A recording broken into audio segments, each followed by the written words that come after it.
Stalker review. Soviet survival simulator. Restricted trademark by SsethTzeentach. Hey people, Seth here. After a long and healthy life, my old microphone now sounds like this. So, I had to put it down. And I got a condenser mic. I have no idea what I'm doing. Thank you for your patience and understanding. Today, I'll be covering Stalker, Shadow of Chernobyl. I love that YouTube did the thing where YouTube will, if a tab is left open too long, it has to reload the video. I thought that was unironically an actual SsethTzeentach edit. I'm really fascinated by that timing. That was perfect. Nice.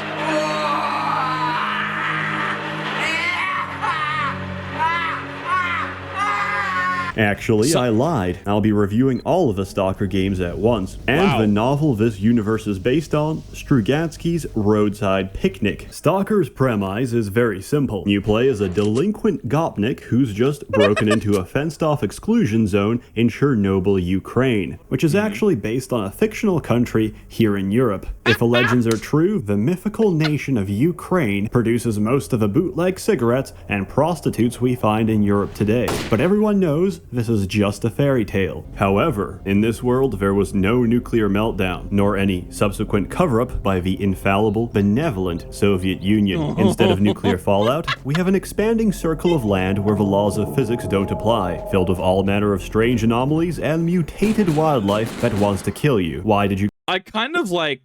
because this is an older video, right? As of right now, this is about 6 years ago. So this is what, 2019 approximately? Something like that, 2018, 2019. I kind of like monotonous run-on sentence SsethTzeentach. There's something kind of magical about it. Come here? No one knows. Thousands of men serving hundreds of interest groups have come before you. What makes your ideology any different? Some claim they want to contain it, others study or even protect it from the outside world. In truth, there is no single rational answer. We have no reason to be here, but we're drawn to it, fascinated by it, and afraid of it. But no matter what, we can't resist its siren call. Welcome to the zone. It's so interesting to see how he was a few years ago, and to kind of see how his style and format has evolved since then. Like, you see the DNA here, right? You see the DNA of where he's been and how he kind of structures the video, but how it kind of branches off in more modern times and more recent reactions we've done to his Path of Acrovian, right?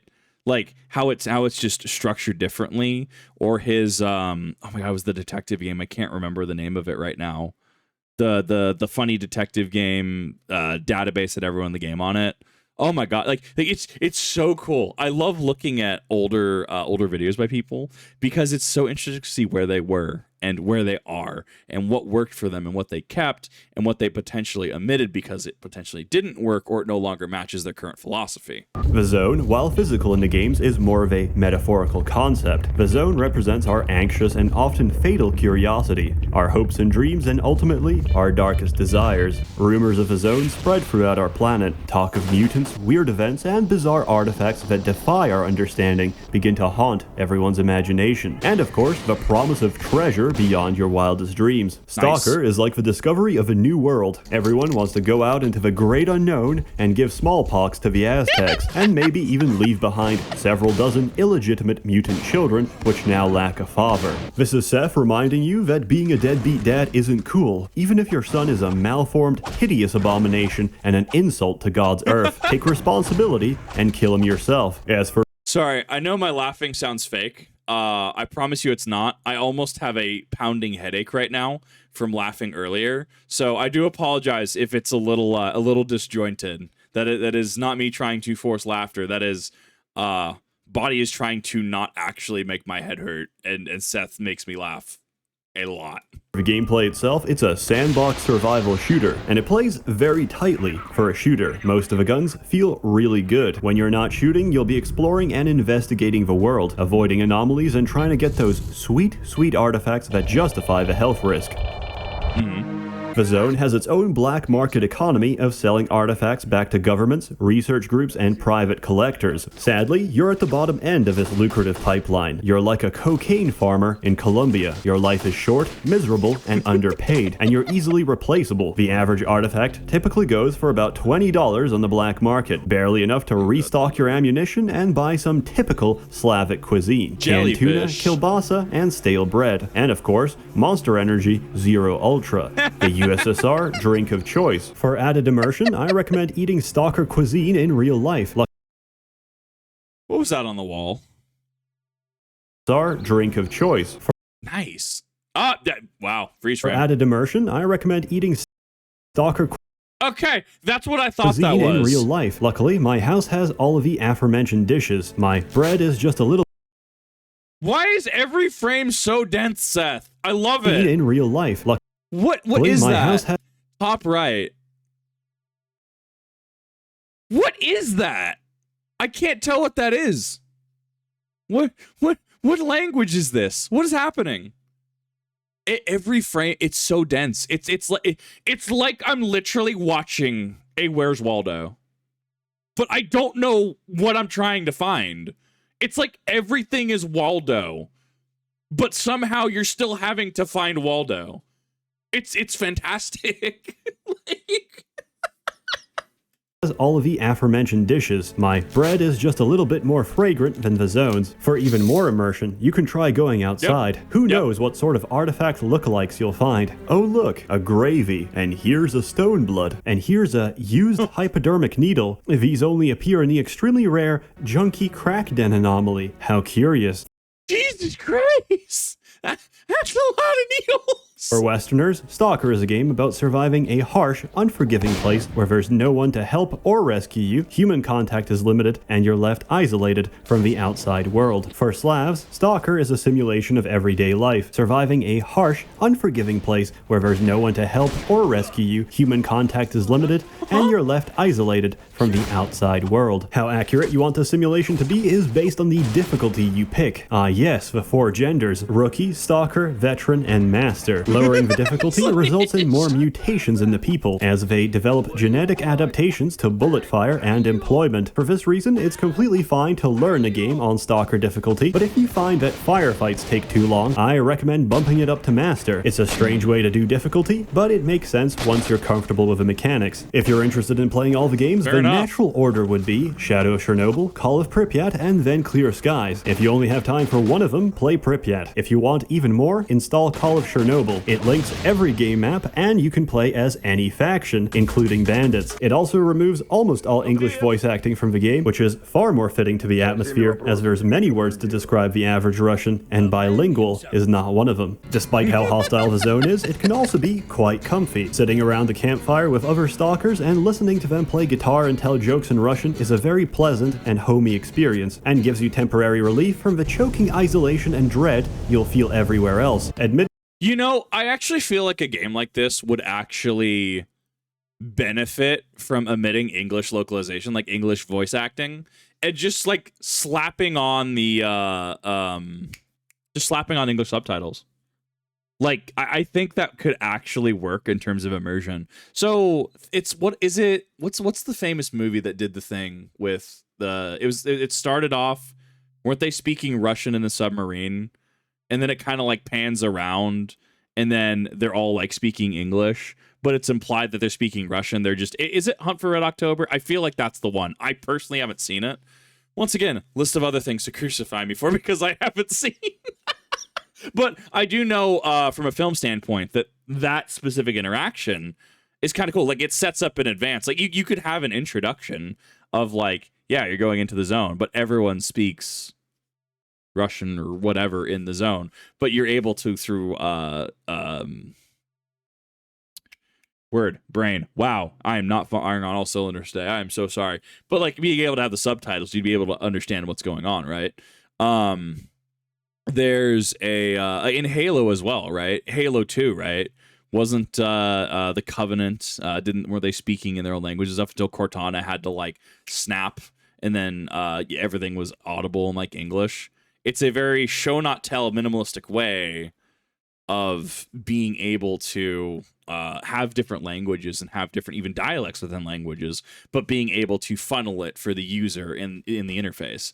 I think it's cool. That being said, I do have to stop short because that might be changing the original intent.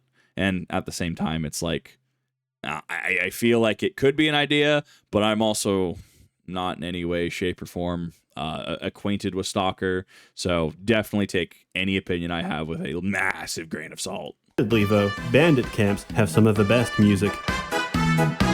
Unsurprisingly, this game is pretty fucking spooky at times. The mutants of a zone grunt, squeal, and lunge at you with a moment's notice, and they have a habit of doing it whenever your guard is down. Luckily, some of the most dangerous mutants are extremely rare. In a perfect world. What?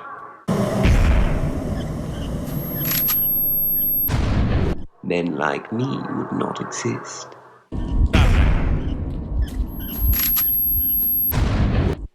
But this is not a perfect world. What?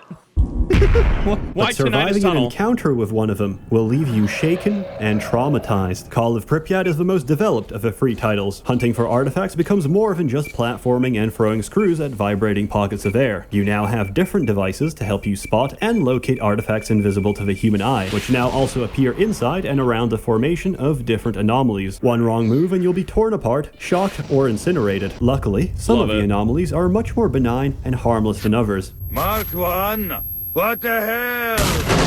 In Call of Pripyat, they also added emissions. Emissions exist to make you shit your pants and disrupt whatever plans you had. These are incredibly violent energy storms originating from the Chernobyl National Power Plant. And if you receive a warning that a blowout's about to happen, you better get the fuck inside unless you want to die a horrible, horrible death. Anything and anyone who can't get to cover on time will be fried to a crisp, and that's if you're lucky. For those who weren't so lucky, they'll get back up and continue their routine as a hollow, unresponsive husk. The anomalies described in the book are much less forgiving. Accidentally rub against a transparent strand of web, you'll die from a heart attack hours later. Were you near the zone when the visitors came, you're forbidden from ever leaving, and you'll be shot on sight if you dare try. Because So I'm trying to figure out what Stalker's a commentary on. Obviously, you know, Soviet Russia, around the time of Chernobyl. I'm assuming there's at least in part commentaries on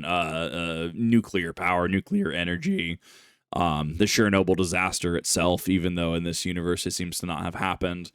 I'm very interested to know the origins of the anomalies, what philosophically and design-wise they're meant to represent, whether we have other things completely that come into this. I mean, it's fascinating. I did pick up Stalker too.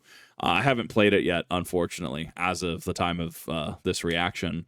But that is going to be my introduction into Stalker as a universe, and I'm very interested to see how it's going to go. I know the big first patch that it had was like 140 gigabytes. It was a chonker, but I can't wait to see how much of this carries over into a later game. Like this. It did happen, and the second disaster is the zone. Interesting. Whatever city you'll go to will be devastated by natural disasters until you die. The games and the book also diverge heavily in plot, since in Strugatsky's Roadside Picnic, the title of the book says it all. Visitors stopped by our world and left as quickly as they arrived, leaving behind their trash and waste, the remains of a messy picnic. But their trash is our treasure. Everything in the zone is fantastical and beyond our comprehension. Room temperature superconductors, invasive species of cotton, which exclusively grow on metal surfaces, and infinite batteries, which asexually reproduce, are just some of the wonders left by the visitors, who are so impossibly more advanced than us that we couldn't even catch a glimpse of what they are. In Stalker, the zone is a man-made disaster through some psychic pseudoscience bullshit, which I honestly suspect is just an excuse to make you go through the worst linear sections of a game, because Ivan spent a lot of time making those 3D models, and by God, you're gonna appreciate it. To summarize briefly, a bunch of scientists merged their brains together to form form the Sea Consciousness, a superior consciousness capable of changing the planet's novosphere, an informational field surrounding Earth, in order to remove negative emotions like anger, greed, and being a foot fetishist. Their interference spawned the zone, which has been expanding ever since. To make matters worse, their efforts backfired. Foot fetishes were instead replaced by scat, and that extremely specific category of porn where the camera keeps zooming in to the guy's taint. Realizing what evil they've unleashed on the world, the scientists are now actively trying to contain the zone. In Shadow of Chernobyl, you can either help or kill them. In Clear Skies, you get brainwashed by them. In Call of Pripyat, you meet Strelok from the first game, and after he tells you that, canonically, he kind of killed the scientists and there's nothing to contain the zone anymore, everyone realizes it's time to get the fuck out of here. The ending section of each Stalker game universally sucks dick. Holy shit,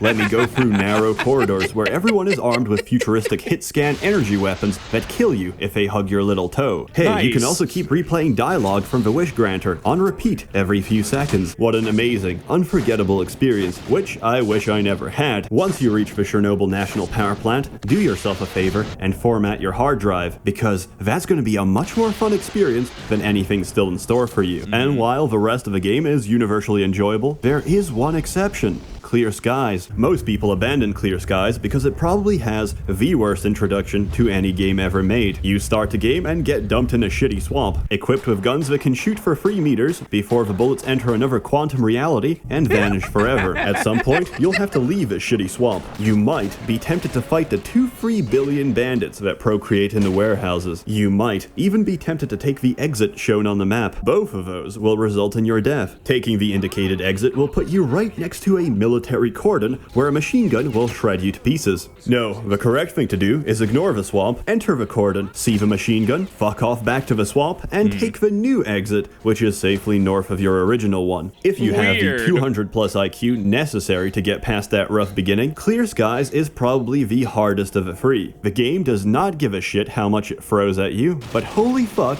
it has some of the best and most drawn out firefights I've ever experienced in a single player shooter. Of course, I mean, God, the games used to be built different. You have to remember. I mean, not even like Dark Souls, Demon Souls, right? Like, I'm not like back in my day, we had Dark Souls.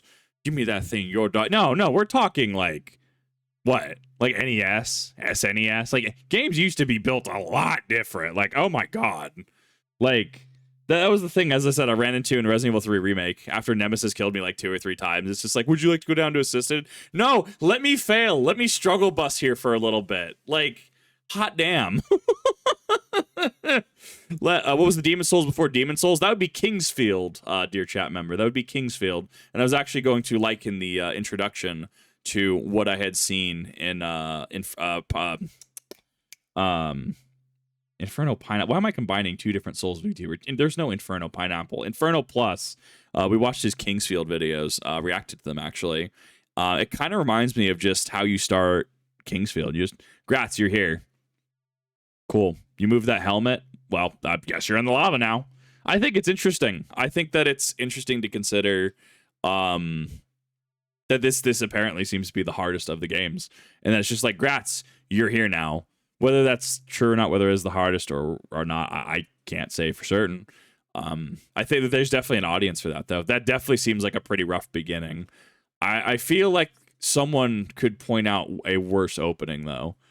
I usually, your opening level is you're kind of getting used to the mechanics and stuff. However, there is something to be said for just, Grats, you're in the game now. Figure it out.